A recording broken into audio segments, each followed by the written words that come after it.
Hey everyone, this is Hinky and this is hopefully going to be a pretty brief tutorial on how to use my newest products, the Wonder Domes. The main product is called the Weather Dome, and there is an expansion for it called the Magic Dome. The Weather Dome is required for all features of the Magic Dome, so you will be able to use some of the features of it if you do not own a Weather Dome, but it's highly recommended to obtain a Weather Dome first. These are also poser only products. So Daz Studio users, beware, if you do purchase these items, you will only be limited to the pre-built stuff. So all of the pre-built spells and all of the pre-built domes that you see right here are items that you would have if you were to purchase this. However, you won't have access to any of the customizing stuff, so please beware. I'm going to go ahead, I'm going to open up my heavy snow dome for this tutorial. So while this is loading, there it goes. The main prop is a Wonder Dome. It's called the Wonder Dome. So this is a prop that does not have any textures on it. This is 100% a utility prop.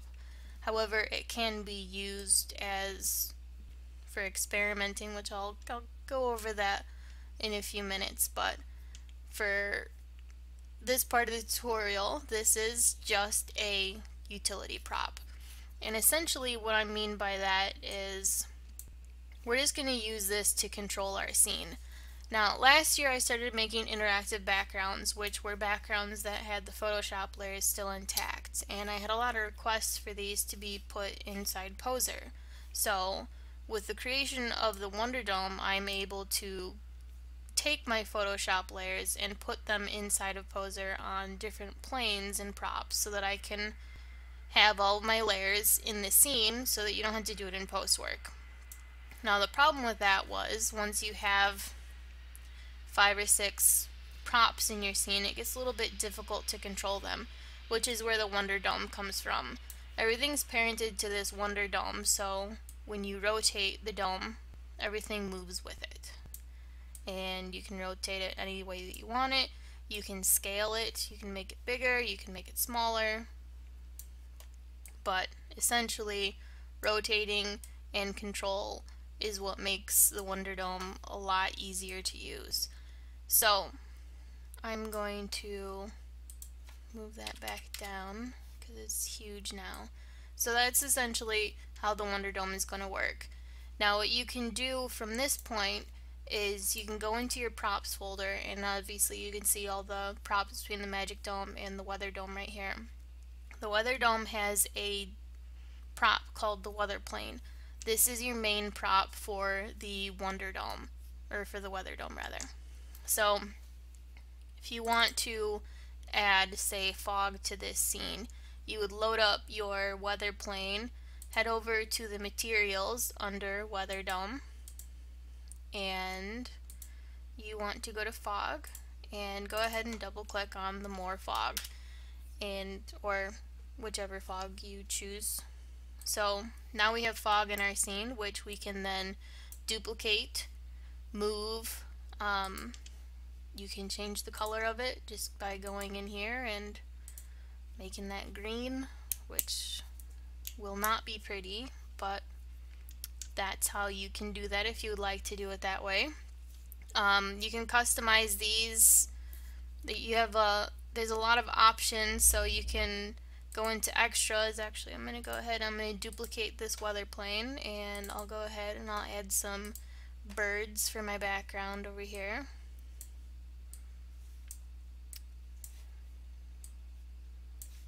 Gotta scale these down quite a bit. Now all the extras are just extra toys and stuff to play with, like the birds. There's also dragon silhouette, and there's some lightning bolts and stuff back there. So you can go ahead and just, treat these like Photoshop layers, move them around your scene, and customize it to how you see fit for your artwork. Now I'm going to go ahead and open up a new scene, and I'll kind of touch base on the Magic Dome. Magic domes are built the same way. If you're in the scene tab, I'm not in the scene tab. Okay, now I'm in the scene tab. I'm going to load up these green meteors, and again, you do have a Wonder Dome here, so you can once again use this, scale it, rotate it, whatever you need to do. So you still have the Wonder Dome included in the Magic Dome. So I'm gonna actually delete this one, and I'm gonna show you this Fell Storm, for example. As you can see on my thumbnail, I've got two icons. I've got a light bulb and I have a clock which says increased render time. What this means is, for the increased render time, this is just a notification that for computers much like mine that aren't very top of the line, this is going to take a while to render. There's a lot of props that are involved in the Fell Flame one. There's a lot of fire, a lot of transparencies. So it's just a warning to let you know that might take a few minutes longer to render than it normally would. Now the light bulb is an indicator saying that there are some lights included with this. And if you look at Andy, you can see that he does have a little bit of a green glow to him. Now this is just the colored light that corresponds to the spell. So from this point, if you know lights pretty well, you can add lights, remove lights from this point on. However, if you're not very familiar with lights, I recommend you choose your light set first and then load in the scene that you want to use. That way you do have your colored lights if you want them. You can always delete them if you don't like them. I'm going to go ahead and open up yet another new one, and I'll go ahead and I'll load this fun little one. This is Tranquil. This is one of my favorite ones.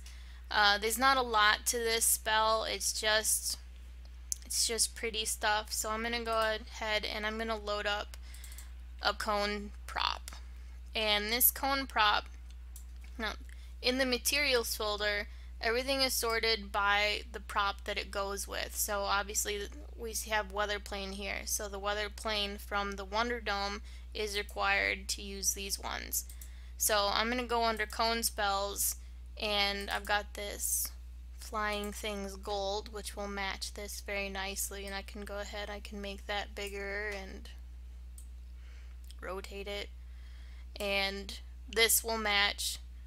Then I can choose the rest of my scene and render it from this point. And there's also, other options. You've got music notes, you've got a lot of pretty shiny sparkly stuff. There is another thing that you can do. A lot of these textures can fit onto other props. So you can take a prop like, I'll take the cyclone, and there's another gold one. Let's see, gold glitter. So we've got more gold in our scene. You can take this and you can copy this spell, and you can load up a Wonder Dome, which there's actually one in here, so I'm just gonna use it on this instead of loading one. And you can paste it on here, and this will add that effect onto the Wonder Dome as well. So it's not going to look the way that it would if it was on the Cyclone prop, which is what it goes to, but it does still kind of give a cool look, which I've used it on one of the promos for the Magic Dome. So that's how you use the Wonder Domes. Of course, if you have any questions, feel free to send me a message on Renderosity site mail or Facebook, Hinky Punk's Blog, and I hope you enjoy my product, and thank you for your interest.